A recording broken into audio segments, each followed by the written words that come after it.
dari Muslim, orang Indonesia, satu orang Buddha, dan satu anak Tuhan juga yang baru lahir. Saudara bayangkan, saudara, saya kadang-kadang terkagum-kagum akan karya Tuhan. Yang 5 orang ini, yang Muslim ini, saudara, yang bawa ini adalah seorang anak Tuhan yang tinggal di Seremban, di satu kota lagi di Malaysia, saudara. Di situ juga kita punya ada cabang satu gereja kita di sana. Dia ini datang, ketemunya juga luar biasa. Kita ada KKR, mereka ketemu di mall gitu. Akhirnya dia ini dari Sumatera Utara, orang Batak, saudara. Dikatakan, Bu, kita ada Natal. Oh, udah lama saya cari gereja Indonesia kok nggak pernah ketemu, ya puji Tuhan. Dan akhirnya ibu ini tertanam di dalam gereja kita. Ternyata ibu ini dulu sebelum lahir baru, dia ini kayak seperti di Malaysia itu ada seperti ini, saudara. Dia ini selalu mencarikan jodoh untuk orang-orang Malaysia. Jadi dia dapat uang dari hasil penjodohan ini, saudara. Saya pun baru tahu, baru 2 minggu lagi lalu dia cerita sama saya juga bingung. Oh, ada juga yang kerja seperti ini, saudara. Jadi dia ini dulu sebelum dia bertobat, dia selalu cari menjodoh-jodohkan. Rupanya orang-orang Malaysia sana, yang di sana itu agak sulit cari jodoh. Jadi dikasih sakon. Jadi saya tanya, berapa yang udah dapat, Bu? Dia bilang, jujur lah Pak, dulu, tapi dulu Pak, dulu. Dia bilang 6.000 ringgit. Berapa ibu sudah jodohkan orang Malaysia? Dia bilang ada 14 orang. Terus gimana caranya ibu dapat mereka-mereka ini? Saya dulu Pak, dulu, tapi dulu Pak. Rupanya ibu ini, saudara, dia mencari orang-orang itu di nightclub. Orang-orang Indonesia yang kerja di nightclub, dijodohin. Jadi daripada kerja seperti itu aja, bagus, kalau kawin aja baik-baik.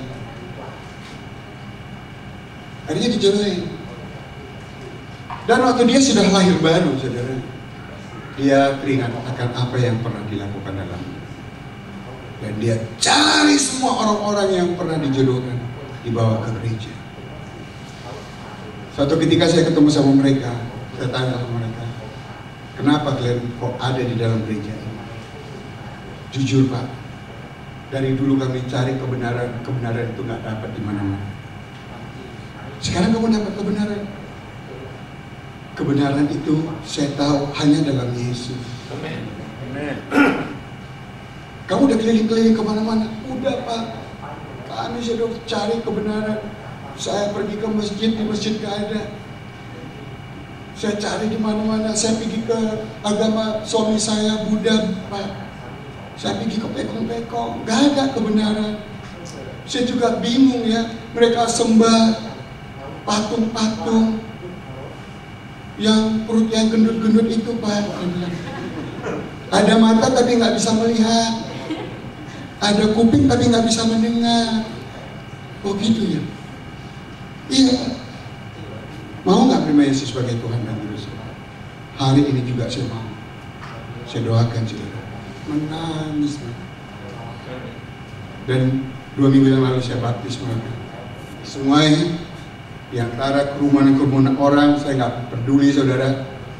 Saya baptis saja dia. Saya katakan, Tuhan, butakan mata mereka nggak melihat kami di sini untuk saya baptis anakmu ini, karena ini akan bisa menjadi masalah. Saudara bayangkan, Malaysia itu negara Muslim. Nggak ada orang-orang yang dibaptis gitu. Mereka sangat sensitif sekali, saudara. Katupkan mulut mereka, mereka nggak berbicara tentang apa yang saya kerjakan di sini. Dalam nama Yesus, damai sejahteramu, sukacitamu mengalir di tempat ini. Benar-benar mengalir, saudara. Amin. Mereka begitu bersukacita. Saya bawa ke gereja, saya doakan mereka. Mereka menangis, saudara. Dikatakan terima kasih.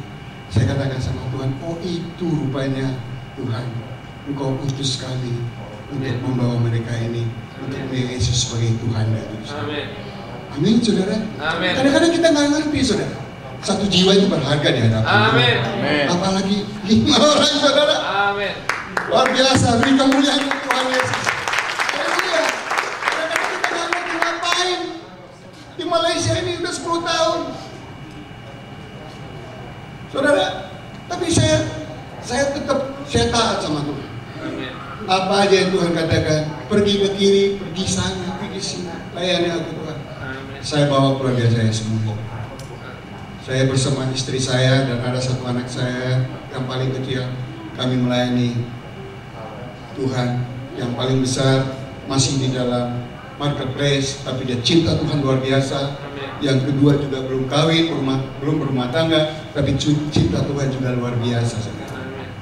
Dan saya percaya, saudara, kalau kami suami istri melayani Tuhan, ada anak satu lagi, pasti pengurapannya juga double portion. Amin. Berkatnya juga double portion. Amin. Amin. Amin. Kemuliaan Tuhan Yesus. Haleluya. Saudara, saya dulu ini curhat nih, saudara. Saya pikir Tuhan melayani kan bagus, jadi bendahara saja melayani Tuhan, ya tak? Berkat akan berkat. Tuhan udah lihat kok, contoh udah dibuktikan. Tapi Tuhan bilang, nehi. Kau hidupmu, aku mau hidupmu. Saudara, akhirnya saya angkat tangan. Tuhan turun tangan. Amin. Amin, saudara. Amin. Saudara, ada satu firman yang itu yang saya nggak bisa lupakan, saudara.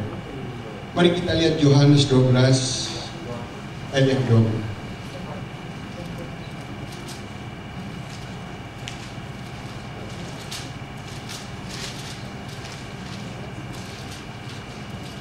Yohanes pasal 12 ayat yang 26.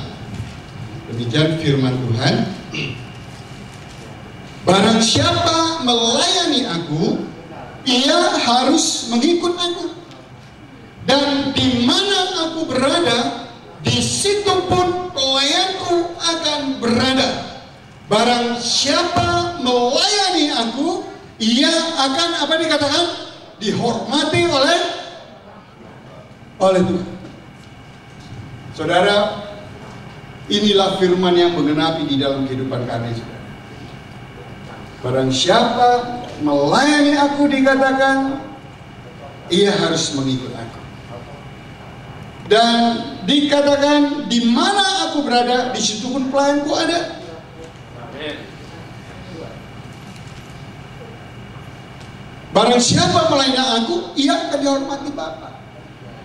Malaysia itu adalah satu negara Muslim yang sangat sulit untuk memasukkan Alkitab, saudara.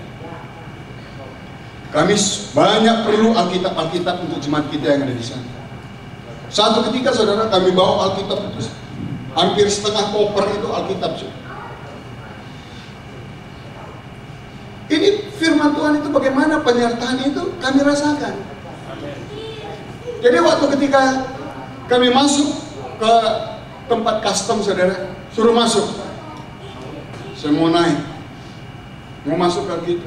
Ada satu lagi, udah jalan aja. Saudara bayangkan ya, waktu satu yang manggil, saya jantung saya deg, karena itu akan disita, saudara. Tapi ada yang satu lagi yang katakan, udah jalan aja. Engkau dahsyat. Amin. Amin, saudara. Amin. Dan dimanapun aku dikatakan pelayanku, artinya malaikat Tuhan menyertai kita. Amin. Jadi saudara, hamba-hamba Tuhan itu luar biasanya, itu ada malaikat yang selalu menyertai hamba-hambanya. Amin. Dan saudara juga, katakan amin. Amin. Dan dihormati oleh Bapa. Amin. Wah, ini yang saya membuat katakan dahsyat Tuhan. Amin. Saudara, cobalah kalau SBY hormat sama kita, saudara, aman nggak, saudara? Aman. Pastilah ya. Satu surat aja aman, saudara, ya kan? Tapi Bapa pencipta langit hormat. Haleluya. Saudara bayangkan, itu yang saya katakan, Tuhan luar biasa. Kenapa Kak? Kok nggak dari dulu aja Tuhan panggil? Ya? Seperti itu. Walaupun di dalam pelayanan itu banyak suka duka. Ada yang harus kita, kadang-kadang harga yang harus kita bayar yang luar biasa. Tapi Tuhan memberikan kekuatan. Amin. Kadang-kadang Tuhan mau lihat uji kita, saudara. Ya. Ketika kita nggak ada apa-apa, ketika ada semuanya, nggak ada tanda-tanda heran, saudara. Itu juga Tuhan izinkan terjadi di dalam kehidupan kami, saudara. Bukan ya seperti enak-enak semua instan-instan. Ada kadang-kadang harga yang harus kita bayar. Tapi ketika kita bayar harga sama Tuhan, oh dia nggak pernah mau berhutang sama kita. Amin. Amin, saudara. Amin. Itu Tuhan sudah buktikan di dalam kehidupan pelayanan kami. Saudara, luar biasa Tuhan. Itu tentang gereja. Dikatakan seperti gereja harus memakai jubah kekudusan. Orang yang bersih tangannya dan murni hatinya, inilah orang-orang dipersiapkan untuk menerima kemuliaan Tuhan dan berkat Tuhan. Katakan amin. Diberkati dengan kekayaan yang tersembunyi, saudara. Oh, tadi saya lupa, saudara. Di dalam Yesaya pasal 61, ini dia yang luar biasa, saudara. Saya juga nggak tahu harta yang tersembunyi, tapi itu firman Tuhan, saudara. Yesaya pasal 61 ayat ke-9 dikatakan, keturunanmu akan terkenal di antara bangsa-bangsa dan anak cucumu di tengah-tengah suku-suku bangsa, sehingga semua orang melihat mereka akan mengakui bahwa mereka adalah keturunan yang diberkati oleh Tuhan. Beri kemuliaan untuk Tuhan Yesus. Haleluya. Dan perpindahan kekayaan bangsa-bangsa, Yesaya pasal 60 ayat 5 dan 7 dikatakan seperti ini, saudara. Pada waktu itu engkau akan heran melihat dan berseri-seri, engkau akan tercengang dan akan berbesar hati, sebab kelimpahan di seberang laut akan beralih kepadamu, dan kekayaan bangsa-bangsa akan datang kepadamu.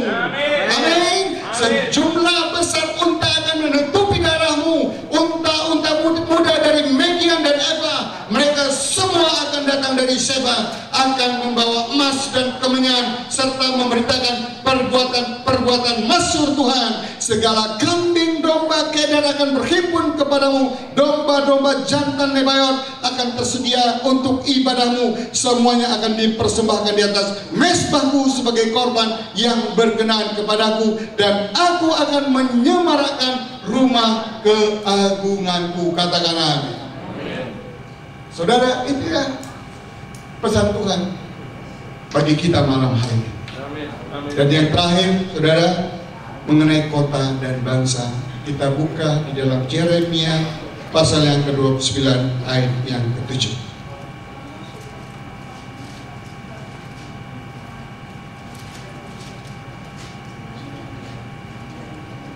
Yeremia 29 ayat yang ke-7, demikian firman Tuhan. Usahakanlah kesejahteraan kota kemana kamu buang, dan berdoalah untuk kota itu kepada Tuhan, sebab kesejahteraannya adalah kesejahteraanmu. Katakan amin. Saudara, inilah firman Tuhan. Kita berdoa. Saudara, saya percaya saudara ada di bangsa ini, saudara ada di kota ini, itu semua pasti bukan secara kebetulan. Amin. Tapi Tuhan yang membawa engkau ke sini. Dan dikatakan, usahakanlah di mana kan? Usahakanlah kesejahteraan kota kemana kamu aku buang, dan berdoalah untuk kota itu kepada Tuhan, sebab kesejahteraannya adalah kesejahteraanmu. Saya percaya, saudara, gereja ini akan menjadi dampak atas kota dan bangsa. Amin. Amin, saudara. Amin. Saudara, gereja kita yang ada di Malaka, saudara, itu sungguh luar biasa.